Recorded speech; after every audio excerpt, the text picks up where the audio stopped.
ये कहानी है वर्ल्ड वॉर 2 की, जब सोवियत यूनियन ने जंग के इख्तिताम पर तमाम जर्मन सोल्जर्स को कैदी बना लिया था। मूवी के आगाज में हमें साइबेरिया के एक प्रिजन कैंप का मंजर दिखाया जाता है। यहाँ बेशुमार कैदी मौजूद हैं जिन्हें गिरफ्तार करके लाया गया है और ये सब के सब जर्मन फौजी हैं। दरअसल जंग खत्म हो चुकी है और अब जर्मन के सिपाहियों को यहाँ प्रिजनर्स बनाकर रखा गया है, जहाँ उनसे मुशक्कत करवाई जाती है। इन्हीं कैदियों में एक शख्स है जिसका नाम साइलेमन्स फॉरल है, जिसे 25 साल कैद मुशक्कत की सजा दी गई है। मतलब ये कि अगले 25 साल तक इसे यहाँ काम करना होगा। वो इस जगह से फरार होना चाहता है क्योंकि उसका दिल अपनी बीवी और बेटी के पास लौटने को चाहता है। यहाँ पहरा बज़ाहिर ज्यादा सख्त नहीं, लेकिन यहाँ से भागने का मतलब यकीनी मौत है। चारों तरफ बर्फ और यख बस्ता हवाएं हैं। अगर कोई कैदी निकल भी जाए तो ठंड में जमकर मर जाएगा। मगर क्लेमेंस को इस बात की कोई परवाह नहीं। वो बस किसी तरह यहाँ से निकल जाना चाहता है। एक रात उसे मौका मिल जाता है। वो कोयले से भरी ट्रेन में छुपकर वहाँ से निकल जाता है। रात के अंधेरे में जब वो आसमान की तरफ देखता है तो झिलमिलाते तारों को देखकर उसे बहुत खुशी महसूस होती है। लेकिन अचानक गाड़ी रुक जाती है। जैसे ही वो अपना सर बाहर निकालकर देखने की कोशिश करता है, एक सोवियत ऑफिसर उसे देख लेता है। इसके बाद उसे फौरन कैंप वापस लाया जाता है और जमीन के अंदर बने एक छोटे से सेल में कैद कर दिया जाता है। यहाँ शदीद ठंड होती है, ऊपर से बारिश भी बरसती है और उसे खाने के लिए कुछ नहीं दिया जाता, मगर वो इस अजियत को बर्दाश्त कर लेता है। 3 दिन बाद वार्डन उसे बाहर निकालता है और कहता है, तुम्हारे साथी तुम्हारा इंतजार कर रहे हैं। वो वहां जाता है जहां उसके साथी मौजूद होते हैं, लेकिन जैसे ही वो उन्हें देखते हैं वो गुस्से से भर जाते हैं क्योंकि पिछले 3 दिनों से क्लेमेंस की वजह से उन सबको खाना नहीं मिला होता। सब उस पर अपना गुस्सा निकालते हैं और उसे बुरी तरह मारते हैं। इन्हीं कैदियों में एक डॉक्टर भी होता है जो क्लेमेंस का इलाज करने आता है। क्लेमेंस कहता है, मैं यहाँ रहकर मरना नहीं चाहता, मैं अपनी बीवी और डॉक्टर के पास वापस जाना चाहता हूँ। डॉक्टर कहता है, यहाँ से भागना नामुमकिन है। अगर तुम भाग भी गए तो सर्दी में मर जाओगे, और सच ये है कि अगर तुम नहीं भागे तब भी मर जाओगे, क्योंकि यहाँ जो लीड माइनिंग करवाई जाती है उसकी जहरीली हवा जिस्म के अंदर जाकर खतरनाक बीमारी पैदा करती है जिससे कोई नहीं बच सकता। डॉक्टर खुद भी इसी बीमारी में मुब्तला होता है। वो कहता है, तुम्हें यहाँ से निकलना ही होगा। वो क्लेमेंस को अपने गर्म कपड़े देता है और बताता है कि रेलवे लाइंसी के साथ जगह जगह खाना छुपा कर रखा गया है। अपने शूज भी वो उसे दे देता है, साथ ही एक गन भी देता है। दरअसल डॉक्टर खुद भी कभी यहाँ से भागना चाहता था, मगर अब चूंकि वो मरने के करीब है इसलिए अपनी सारी तैयारी क्लेमेंस के हवाले कर देता है। वो अपना लंच बॉक्स देते हुए कहता है, अगर तुम जिंदा सलामत यहाँ से निकल जाओ तो ये मेरी फैमिली को दे देना और कहना कि मैं अब इस दुनिया में नहीं हूँ। इसी रात एक जबरदस्त बर्फीला तूफान आता है जिसकी आड़ में क्लेमेंस एक बार फिर से भाग जाता है। सुबह जब वार्डन को खबर मिलती है तो वो फौरन डॉक्टर के पास पहुंचता है, मगर तब तक डॉक्टर मर चुका होता है। वार्डन शदीद गुस्से में आ जाता है कि क्लेमेंस फिर से भाग निकला है। वो अपने सोल्जर्स को हुक्म देता है कि उसे हर कीमत पर पकड़ो, मगर कोई उसे ढूंढ नहीं पाता। सब कहते हैं कि वो सर्दी में मर गया होगा क्योंकि यहाँ कोई जिंदा नहीं बच सकता, लेकिन वार्डन को यकीन होता है कि वो अब भी जिंदा है, इसीलिए तलाश जारी रखता है। दूसरी तरफ क्लेमेंस को दिखाया जाता है जो बर्फ के तूफान में चलते हुए बड़ी मुश्किल से आगे बढ़ रहा होता है। आज उसे बर्फ में चलते हुए पूरे 9 दिन हो चुके हैं। अचानक उसे कत्ते के भौंकने की आवाज सुनाई देती है। वो पीछे मुड़कर देखता है तो एक स्लेड उसकी तरफ आ रही होती है। वो वहीं गिर जाता है और उसके ऊपर से गुजर जाती है। अचानक उसकी आंख खुलती है तो पता चलता है ये सब एक ख्वाब था। क्लेमेंस उस ख्वाब से बहुत खौफजदा हो जाता है। कई दिनों से पैदल चलने की वजह से वो थकन से चौर है, खाना खत्म हो चुका है। भूख और प्यास से निढाल होकर वो बर्फ पर गिरकर बेहोश हो जाता है। कुछ देर बाद होश आता है तो उसे किसी आवाज का एहसास होता है। वो देखता है कि उसके सामने एक सेल है। वो फौरन अपनी गन निकालकर फायर करता है, मगर गोली खता हो जाती है। सेल भागने लगती है। क्लेमेंस उसके पीछे दौड़ता है और आखिरकार जब वो बर्फ की चट्टान के पीछे जाने लगती है तो क्लेमेंस आखिरी गोली चलाता है जो सीधी हदफ पर लगती है और सेल मर जाती है। अब क्लेमेंस के पास खाने के लिए कुछ मौजूद है। कई दिन बाद उसने पेट भरकर खाना खाया। थोड़ा आराम करने के बाद वो दोबारा सफर पर निकल पड़ता है। उसके पास एक कंपास भी है जिससे वो अपनी सिमत तय करता रहता है। दिमाग को मुतहर्रिक रखने के लिए वो अपने आप से बातें करता रहता है। 2 महीने मुसलसल चलने के बाद एक दिन उसे अपने सामने एक सूखा दरख्त दिखाई देता है। वो खुश हो जाता है क्योंकि 2 महीनों बाद उसे पहली बार ऐसा मंजर नजर आता है जो जाहिर करता है कि वो आर्कटिक के बर्फीले पहाड़ों से बाहर आ चुका है।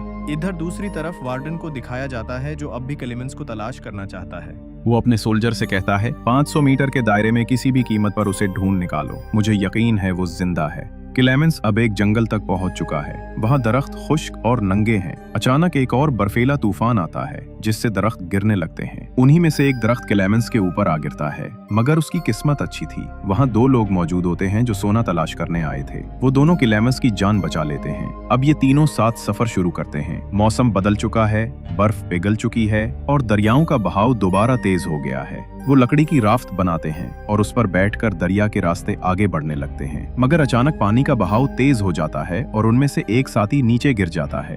क्लेमेंस अपनी जान की परवाह किए बगैर उसे बचाने के लिए दरिया में कूद जाता है और बहुत मुश्किल से वो अपने साथी को नदी के किनारे ले आता है, मगर उनका जो दूसरा साथी होता है वो राफ्ट पर सवार होकर अकेला ही आगे बढ़ जाता है। कुछ देर बाद ये उस जगह पहुंच जाता है जहां उसने अपने साथी के साथ कयाम किया था। उसके पास वो सोने के छोटे छोटे टुकड़े भी होते हैं जिन्हें तलाश करने के लिए वो बर्फीली जंगल में गए थे। उसके दिल में लालच उभर आती है। वो सोचता है कि मेरा साथी तो अब मर चुका है, अब ये सारा सोना मेरा होगा। मगर कुछ देर बाद ही उसका साथी और क्लेमेंस दोनों वहां आ जाते हैं। अब क्लेमेंस, जिसकी जान उसने बचाई थी, समझ जाता है कि उसके साथी ने उसके साथ धोखा किया है। वो जान बचाकर राफ्ट लेकर चला गया था, इसीलिए वो गुस्से में आकर उसे गोली मार देता है। इसके बाद क्लेमेंस और वो आदमी वहां से निकल जाते हैं, मगर यहाँ से निकलना आसान नहीं होता। वो लगातार सफर करते रहते हैं और अब उन्हें कई महीने गुजर चुके होते हैं। एक बार फिर उनका सामना बर्फ से होता है। वो बर्फ में चलते चलते आगे बढ़ने लगते हैं। क्लेमेंस के साथ जो आदमी होता है जिसके पास बहुत सोना होता है, क्लेमेंस उससे कहता है कि तुम बहुत ज्यादा थक चुके हो, अपना बैग कुछ देर के लिए मुझे दे दो। लेकिन उसे लगता है कि क्लेमेंस उसका सोना लेना चाहता है, इसीलिए वो बैग से क्लेमेंस पर हमला कर देता है। कुछ देर बाद जब भेड़ियों की आवाज आती है तो उसकी आंख खुलती है। वो देखता है कि कई भेड़िए उसकी तरफ बढ़ रहे हैं ताकि उसका शिकार कर सकें। वो जान बचाने के लिए दरख्त पर चढ़ जाता है, लेकिन भेड़ी उसका पैर पकड़ लेते हैं।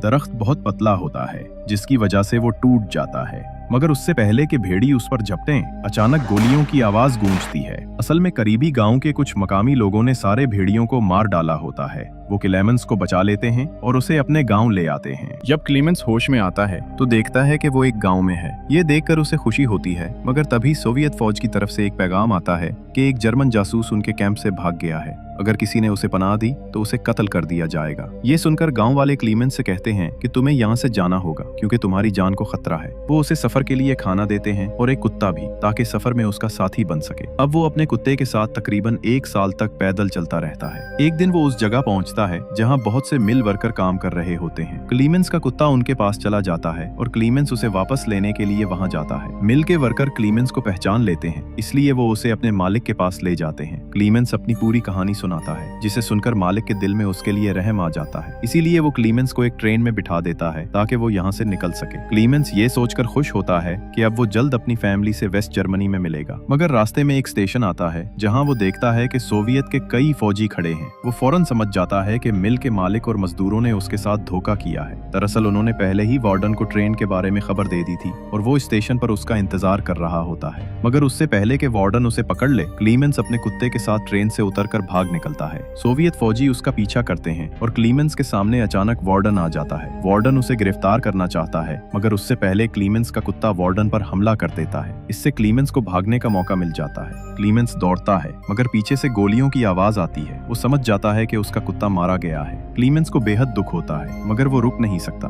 सोवियत के फौजी उसका पीछा कर रहे होते हैं। क्लेमेंस एक पुल पर पहुंचता है जिसके नीचे से ट्रेन गुजर रही होती है। वो उस ट्रेन पर छलांग लगा देता है और यूं एक बार फिर दुश्मनों से बच निकलता है। अब वो कई महीने तक सफर करता रहता है। वो बहुत भूखा और थका हुआ होता है। एक दिन वो एक मेले में पहुंचता है जहां तरह तरह के मजेदार खाने बकते हैं, मगर उसके पास पैसे नहीं होते। वो देखता है कि 2 लड़कियां पैनकेक बेच रही हैं, लेकिन वो खरीद नहीं सकता और वहां से जाने लगता है। तभी एक लड़की को उस पर तरस आता है। वो एक बच्चे को पैनकेक का टुकड़ा देती है और कहती है कि जाकर उस आदमी को दे आओ। क्लेमेंस वो टुकड़ा खाकर बहुत खुश होता है। असल में वो अब सेंट्रल एशिया तक पहुंच चुका होता है। वहाँ एक पुलिस का जूइश आदमी उसे देख लेता है और शक करता है। वो क्लेमेंस का पीछा करता है। क्लेमेंस एक चर्च में जाकर दुआ करता है। तब वो जूइश शख्स उसके पास आता है और कहता है कि मैं भी कभी कैदी था, घबराओ मत, मैं तुम्हारी मदद करूंगा। वो उसे अपने घर ले जाता है जहाँ क्लेमेंस कई साल बाद पहली बार साफ सुथरा होकर अपने असली रूप में आता है। जूइश शख्स उसके लिए पासपोर्ट बनाता है और कहता है कि अब तुम अपने घर वापस जा सकते हो। क्लेमेंस जज्बात से भर जाता है। वो ईरान की सरहद पर पहुंचता है, अपना पासपोर्ट दिखाता है और उसे बॉर्डर पार करने की इजाजत मिल जाती है। वो बहुत खुश होता होता है कि अब वो अपने घर और अपनी फैमिली के पास पहुंच जाएगा। मगर जब वो पुल पार कर रहा होता है तो अचानक रोशनी उसकी आंखों पर पड़ती है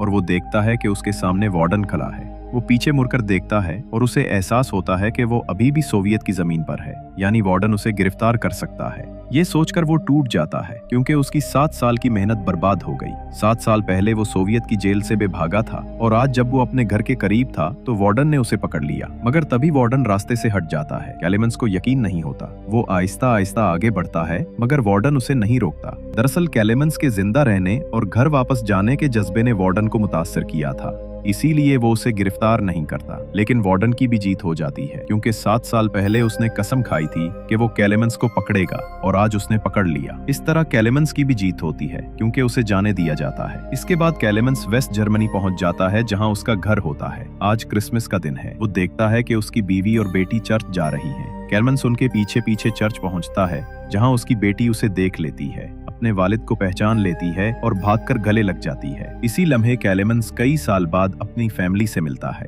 और इसी के साथ इस मूवी का इख्तिताम हो जाता है। तो उम्मीद है कि ये वीडियो आपको पसंद आई होगी। अगर वीडियो पसंद आई हो तो लाइक जरूर कीजिएगा और मजीद ऐसी वीडियोस के लिए हमारे चैनल को सब्सक्राइब कर दीजिए।